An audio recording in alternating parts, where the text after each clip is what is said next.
This is the Jeff Kai's Auto Sports Desk. The Pats and the Tigers travel west. Forks and Valley face off with the Saints and the Eagles. Plus, we check in on round one at Augusta. Welcome to the Sports Desk. We begin the broadcast on the turf of the Section 4 lacrosse fields. Bad weather did not stop the boys and girls around the southern tier, as Union Endicott and Binghamton both traveled west for stack regular season matchups, while Forks and Valley were home and everyone spent the evening in the rain. Start the trip around the tier with the Tigers and the Blue Raiders, and we pick it up in the second quarter.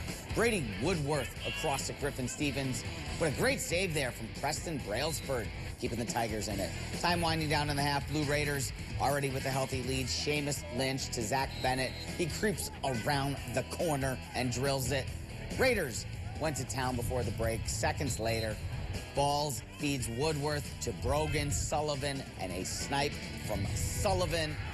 That goes in. 5 seconds now to go in the half. Bo Briggs hustling, launches it, finds the back of the net. Raiders were up 10 at halftime and will continue to build.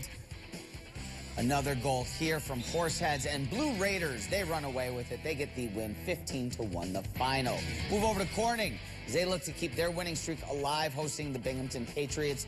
Starting off late in the first, Cole Hogue chips one in there, and the Hawks are up 3-0. Less than 5 to go now in the second quarter. Joseph Fusito dodges a Patriot and finds the net. It's 4-0. Derek Abu Jr., though, with an assist. He knows how to do that. He's done it a few times. He finds Maxwell Lisso. That gets the Patriots on the board. They're down 3. The Hawks would lead the whole way, though, and they get the win at home, 14-5. Move over to the girls' side.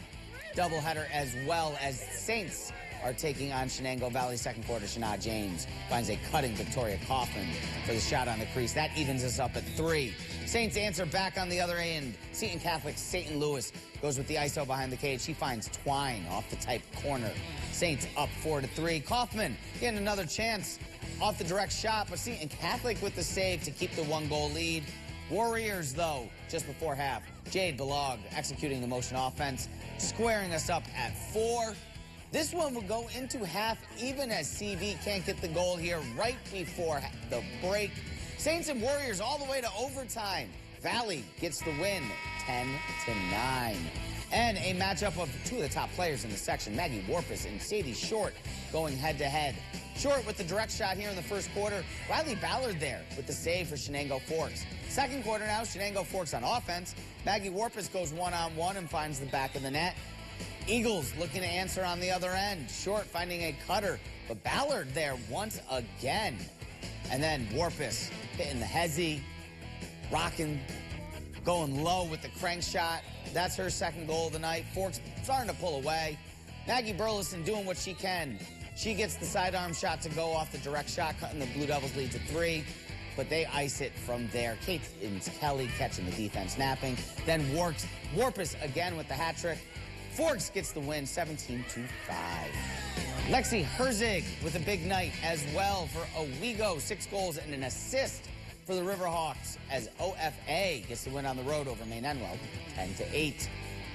We finish this Thursday with magnolias, juniper, and yellow jasmine, with the azaleas in bloom along Augusta National, and patrons enjoying their pimento cheese sandwiches along Amen Corner. Yes, it's gloomy and gray here in the 607, but in Georgia, the weekend tradition, unlike any other, began. The Masters. Jack Nicklaus, Gary Player, and Tom Watson teeing off to start up the weekend. The Golden Bear, along with Player and Watson, hitting the ceremonial first shot shortly after sunrise on Thursday. Defending champion Scotty Scheffler off to a good start on day 1. The world's #1 player teed off in the morning group, finishing with a 4 under 68, tied for second place.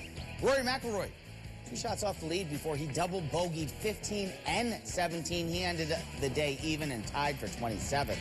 Your leader, though, after day 1, Justin Rose, the Englishman, with a beaut here on 13, the chip.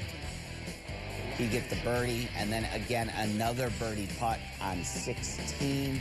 That would get him to 8 under here as he sinks this. He'd finish at 7 under. And let's take a look at the leaderboard real quick. Rose, as mentioned, on top of it. Scheffler, 3 strokes back of Rose, along with 2 others. Bryson DeChambeau with 7 birdies and 4 bogeys to be tied for 5th at 3 under. Jason Day, along with 3 others, round out the top 10, all at -2.